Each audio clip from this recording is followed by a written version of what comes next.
This is Limelight America. Here's your host, Michael Drew Shaw. Thank you, Lynette, and welcome to Limelight America, where we present one-on-one personal conversations with interesting people from all walks of life. These up-close encounters with people of the fascinating and inspiring kind include business, entertainment, sports, and artistic entrepreneurs, scholars, role models, and philanthropists who impact the quality of life for us all. He published his first tabloid while still in high school, but it was a job at Esquire magazine in Chicago that inspired Hugh Hefner to create Playboy. With $600 and enough charm to convince his printer to give him credit, Hefner was on a mission to publish a magazine that would thumb its nose at all the rules. Though critics condemned him, they could not dispute his success. Wanting Playboy to be known for more than just photos, Hefner worked on improving the literary content. When Penthouse and Hustler hit the stands, Playboy came in a distant third because it wasn't graphic enough. The sexual revolution Playboy started in 1953 had backfired. If you can dream it, you can do it. Walt Disney. Walter Elias Disney, Uncle Walt. Few individuals have had greater impact on both the entertainment industry and the popular culture of the 20th century than Walt Disney. His many innovations include the first cartoons with synchronized sound, the first full-length animated feature film, and, of course, the theme park. His most famous creation, Mickey Mouse, is a universally recognized cultural icon. But while wholesomeness and nostalgic sentimentality were Disney's trademarks, the forces that shaped this maverick movie mogul and his empire were much darker and more complex. Walt Disney's childhood was anything but idyllic. His father was a strict disciplinarian who thought nothing of taking a switch to Walt and his brother Roy to administer the corrective beatings that became a part of their daily routine. Young Walt found an escape from his father's brutality through drawing. With pen and ink, he created his own little fantasy world where life was always beautiful, people were always happy, and, most important, he was always in control. At the age of 16, he joined the Red Cross Ambulance Corps and was sent to France. After the war, Disney moved to Kansas City, Missouri, where he took a job with Film Ad Company. The firm's principal products were animated ads that were shown before feature films. Disney had found his calling. He loved bringing his drawings to life through the magic of animation. Advertising was less than fulfilling, though, so he converted his garage into a studio and, with borrowed equipment, began producing his own shorts called Laughograms. But he found it difficult to persuade local theater owners to show them. Strapped for cash, Disney gave up his apartment and started living out of his office, surviving on cold beans, but it was to no avail. It wasn't until he moved to Los Angeles in 1923 and teamed up with his shrewd and kindly older brother Roy, who took care of business for him, that Walt Disney began to modestly prosper. Even so, his first commercially successful creation, Oswald the Lucky Rabbit, was stolen from him. Disney had carelessly allowed the character to be copyrighted not under his name, but under his distributor's name. It was a mistake Disney would not repeat. In subsequent years, he would gain a reputation for keeping close tabs on his creations and insisting on complete control. Searching for a replacement for Oswald, Disney hit upon the idea of creating a new cartoon character based on a mouse that had lived in his office in Kansas City. As Disney liked to tell it, mice gathered in my wastebasket when I worked late at night. One of them was my particular friend. With the help of his brother Roy and an illustrator friend from Film Ads, Disney fleshed out his new character, and Mickey Mouse was born. Disney then released 2 Mickey Mouse cartoons, which met with moderate success. But the real breakthrough came in 1928 with the release of Steamboat Willie, the first cartoon to include a synchronized soundtrack. Steamboat Willie was an instant hit. The day after its debut in Manhattan, Variety gave the cartoon a rave review, and the New York Times called it ingenious. Disney hired a team of artists and animators, and Mickey Mouse films rolled out of the studio. Disney continued to embrace the latest techniques, adopting the new medium of Technicolor just as readily as he had sound. While the Depression gripped the rest of the country, the Disney studio flourished. Disney's cartoons offered escape at a time when Americans needed it most.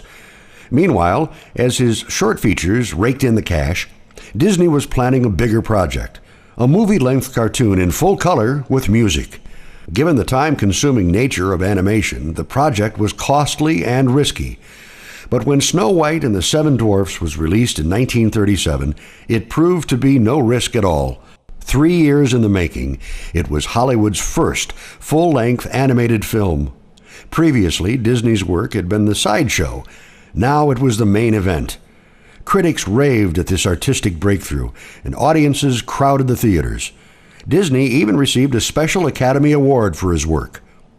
Snow White was followed by other animated features: Pinocchio, Fantasia, Dumbo, and Bambi. Each became a classic and contributed to the legend that was growing around its creator. In addition, Disney began making nature documentaries and live-action films such as Treasure Island and 20,000 Leagues Under the Sea. He was also the first Hollywood studio head to embrace the new medium of television with The Mickey Mouse Club and Walt Disney Presents. The latter, hosted by Disney himself, became not just a profit center for the company, but also a promotional engine for all its works, including Disney's greatest achievement, which was still yet to come. Disney had long dreamed of creating an amusement park based on his characters, but had difficulty getting financing for the project. Finally, in the early 1950s, he mortgaged his life insurance, stock holdings, house, and furniture to purchase an orange grove near Anaheim, California, and financed the construction of a 185-acre amusement park. Opened in 1955, Disneyland quickly became one of the world's most popular tourist attractions. Dubbed the happiest place on earth, Disneyland became the real-life version of the fantasy world Disney had escaped to in his youth. By the early 1960s, Disney presided over a sprawling family entertainment empire. But unsatisfied, he bought 27,000 acres near Orlando, and soon a second Magic Kingdom. Walt Disney World began to rise above the Florida swamps, but Disney never saw his dream completed. He died of lung cancer in 1966 at the age of 65. Shortly before his death, Disney said, "I hate to see downbeat pictures. I know life isn't that way, and I don't want anyone telling me it is." Clearly, millions of his fans agreed, and their adulation made him one of the most popular and influential figures in post-war American culture. And as the studio he founded continues to churn out films that bear his personal signature, Disney's magic is sure to touch the lives of many more generations to come. Oh, and about that mouse name? Originally, Walt Disney wanted to name the mouse Mortimer, but his wife, Lillian, thought it sounded too sissy. She suggested the name Mickey. In what was probably one of the smartest decisions of his life, Disney chose to take his wife's advice.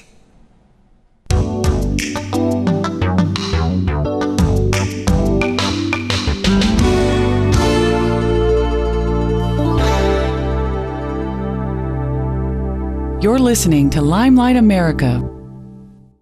The mission of this program is a positive style of talk radio featuring in-depth conversations with fascinating people across America. Many of our guests will be household names, while others will be emerging individuals who are in the process of changing the world. Limelight America will feature enticing side orders like Sentimental Journey that will look back at unforgettable people, places, and events, and Radicals and Visionaries, which will present many biographies of entrepreneurs who revolutionized the 20th century.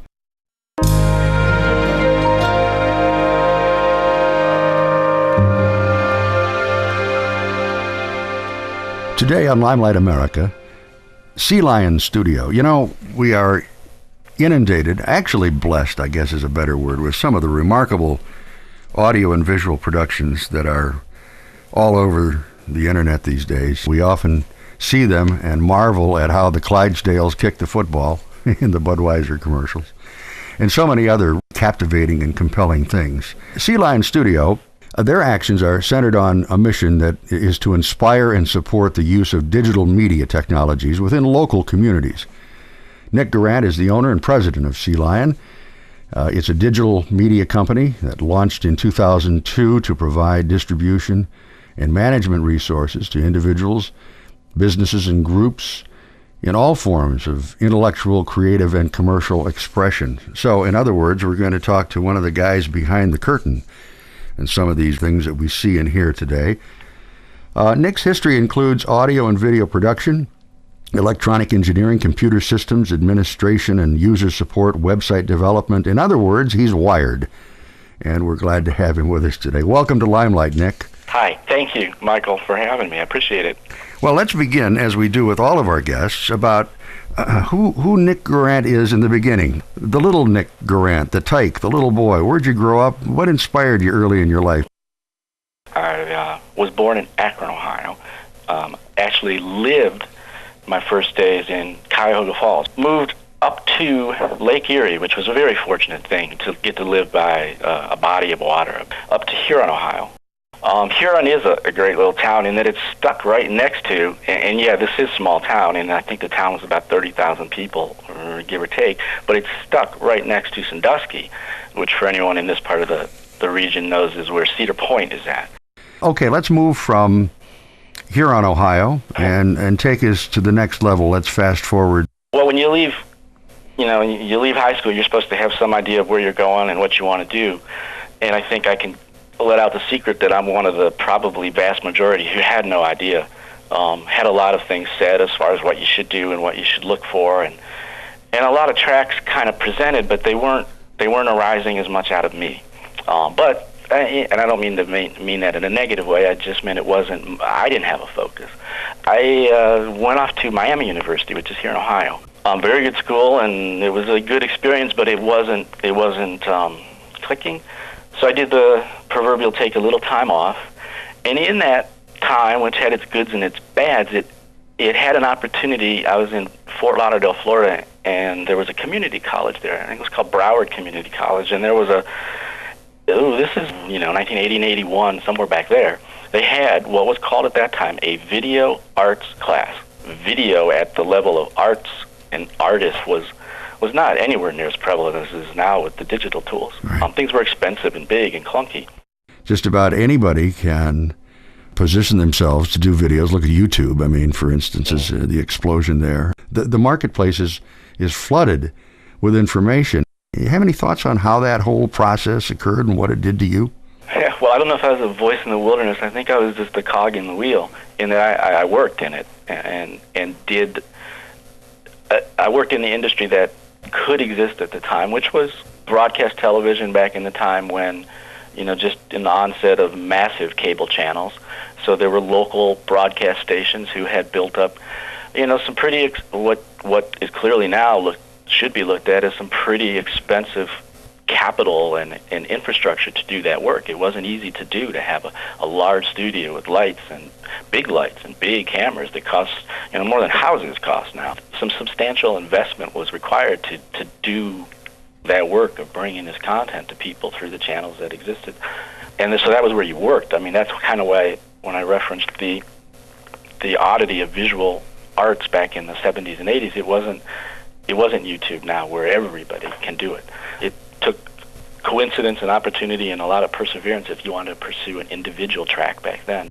The avenues that are open now through the internet and other things, and again, even though it's flooded, you have to work a little harder to sift through all of this stuff to find what you want. Well, you spoke to that earlier when you mentioned that, we're inundated, that now that's often said as the downside is that there's so much of it, and how do you know? Well, the short version of that, to some degree, is it's still the responsibility of the person watching or listening to have some reaction to what they hear or see, and to lead others to things that they think are of value. And in doing that, the more that we put out that is of value and work to get it into our audiences that we can connect, that's the steps that I take towards that. We'll be right back.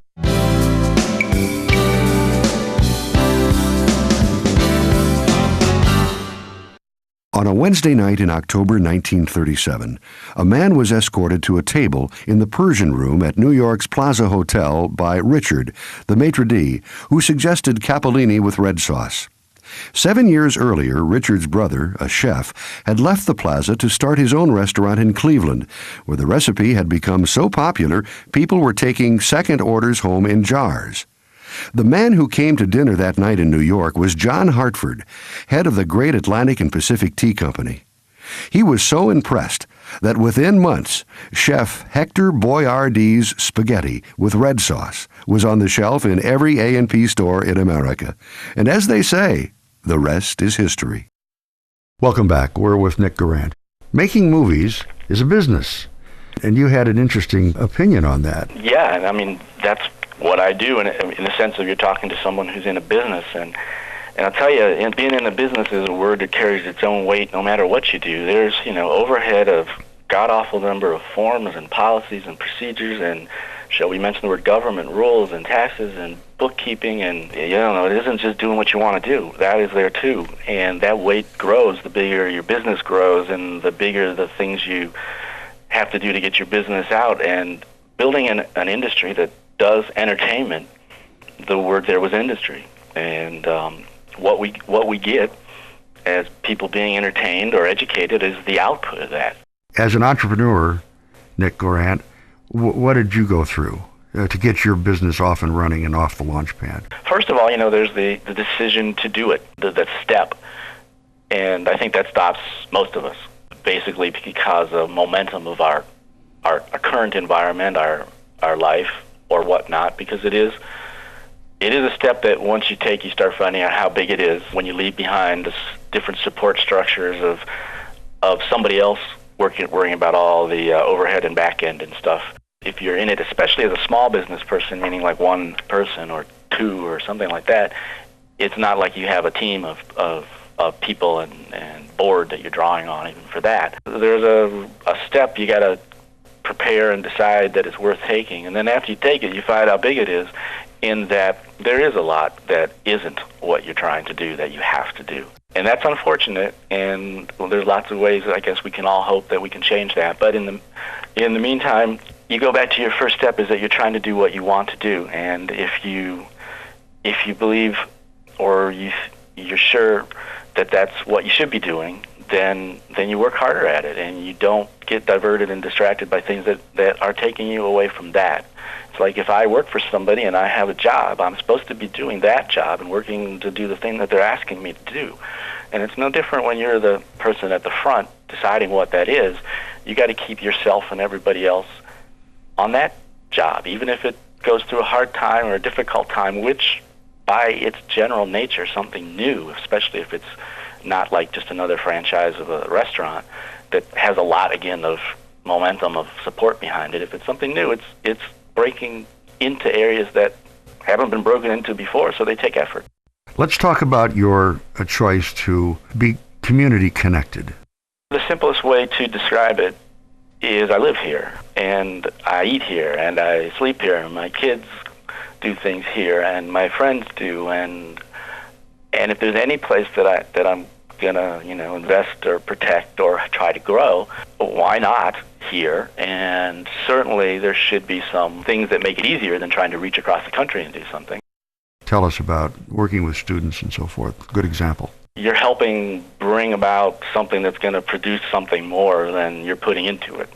It's just fun to be part of that process. If I worked in a greenhouse and got to plant and water and grow and prune and replant stuff, part of the joy of it and the experience is seeing what grows and what develops and where it goes. Being a part of the educational process brings its own challenges and its own tasks and its own things you have to do to make it work, but it also is just a blast. What's next? I'm kind of looking at my life as in I'm in part two. Well, in the sense of my part one was my first 20 years of life after college of work, and that's then when I switched and worked for myself. And so I'm in a 10 to 15 year curve of building up something that'll last me the second half of my life. Thank you, Nick. Michael, thank you very much. Here on Limelight America, we're going to meet 36 groundbreaking entrepreneurs who fueled the 21st century with their explosion of achievement. It shaped our modern world as we know it today. Radicals and Visionaries reveals the complete stories of both the legendary masters of enterprise and the unsung entrepreneurial heroes. We're going to discover little-known facts, and we'll learn the success secrets of people like A.P. Giannini, the green grocer with no financial experience, who took on the suits and founded the world's largest bank. Ron Popeil, the part-time carnival huckster whose late-night TV commercials for kitchen gadgets kicked off the infomercial phenomenon. From the turn-of-the-century capitalists who ushered in the industrial age to the mass-market moguls who molded pop culture, Radicals and Visionaries is a lively, revealing, and often astonishing chronicle of the lives and accomplishments of some of the most influential entrepreneurs ever known.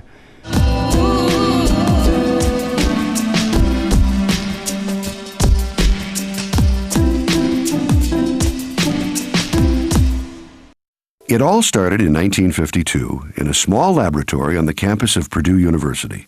A corn farmer, who taught agriculture on the side, had developed a hybrid yellow corn that popped open more widely and more efficiently, thus eliminating almost all of the old maids, as his grandfather used to call those unpopped seeds at the bottom of the bowl.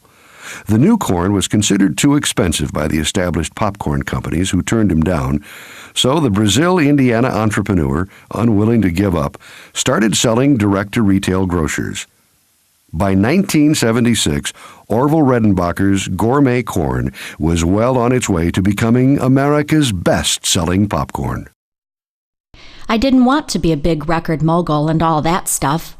I just wanted to write songs and make people laugh. Berry Gordy.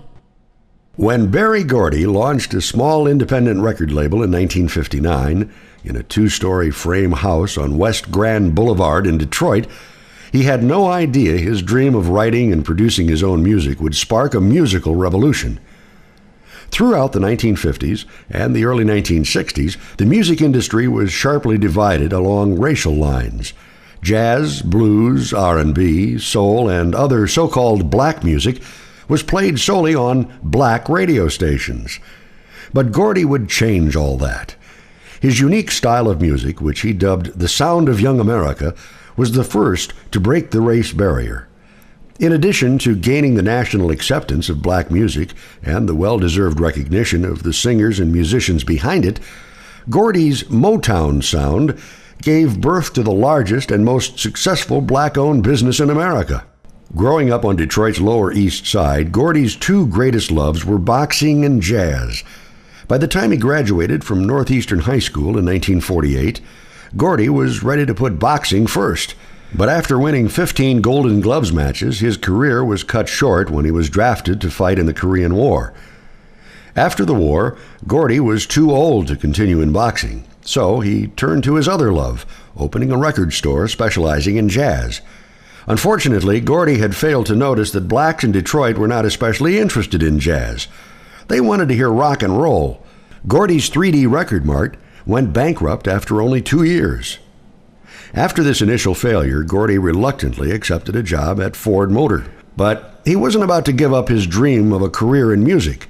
He began listening to rock and roll and wrote several songs in this new and upcoming style, which he tried to sell to local singers and music labels.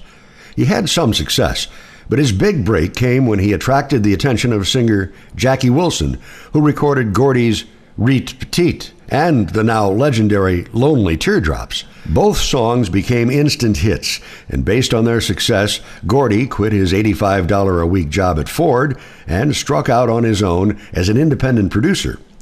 But even with 2 hit songs under his belt, Gordy was far from a financial success. As a writer, I had problems getting money at the time I needed it, he explains. I was broke even with hit records in certain cases. In one case, a New York publisher refused to pay Gordy. Advised that the cost of suing the publisher would be more than the royalties owed, Gordy chose to cut his losses. But the incident taught him an important lesson about the music business.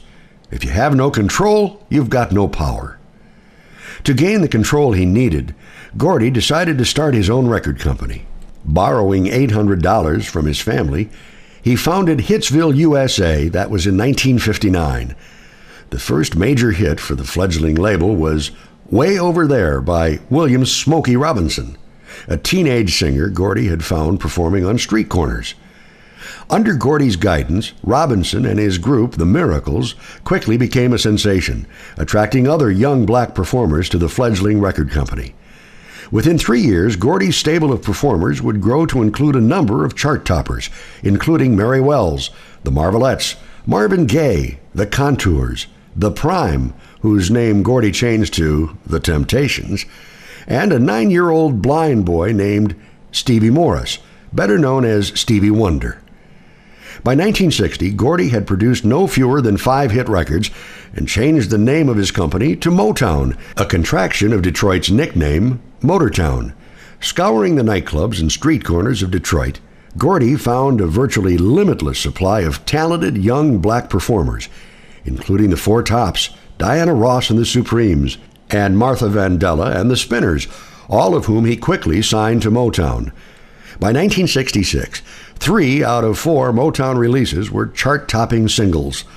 The company was so successful that Gordy opened Tamla Motown Records in London. That was in 1965. The hits continued to pile up, and Motown would go on to dominate the pop charts throughout the 1960s. The 1970s brought a series of changes to Motown, and not all of them for the better. Gordy moved his operations from Detroit to the heart of the entertainment industry, Hollywood. Gordy branched out, establishing a motion picture division whose first film, Lady Sings the Blues, a biography of blues legend Billie Holiday starring Diana Ross, was both a commercial and critical success. Gordy also made plans to produce Broadway shows, television specials, and television movies. In 1973, Gordy resigned as president of Motown Records to head Motown Industries, a huge umbrella corporation overseeing all his enterprises. But as Gordy achieved success in his other ventures, Motown Records began to lose its grip on the pop charts. Most of the label's big stars left for other companies, and new talent seemed to lack that certain something Motown was famous for. The hits were not coming nearly as fast or as plentifully as they once did. In 1988, Gordy sold Motown to MCA and investment group Boston Ventures for $61 million. That same year, he was inducted into the Rock and Roll Hall of Fame.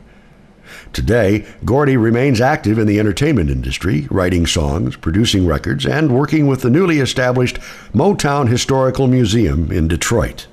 In 2002, Gordy was clearly delighted by the news that Indiana University had created the first college course devoted to Motown.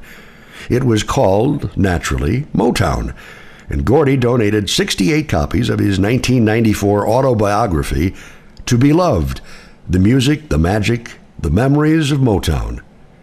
It was a required text for the course, which focused on the recording label from 1959 through 1972. Although Motown no longer dominates the charts as it once did, Gordy's impact on the music industry cannot be overstated. Motown's sound influenced everyone from the Beatles and the Rolling Stones to more recent chart toppers such as Janet Jackson and Paula Abdul. A true pioneer, Berry Gordy assembled nothing less than the rock and roll era's most remarkable roster of artists, musicians, songwriters, and producers. And in pursuing his dream, he brought 2 races together through music.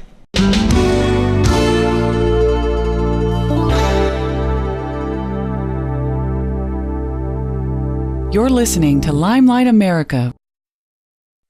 Sydney Biddle-Barrows is an expert in experience marketing and sales.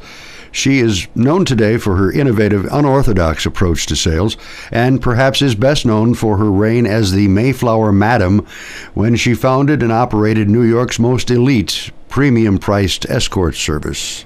Sydney Biddle-Barrows, coming soon to Limelight America. Limelight America is produced by the LA Radio Network.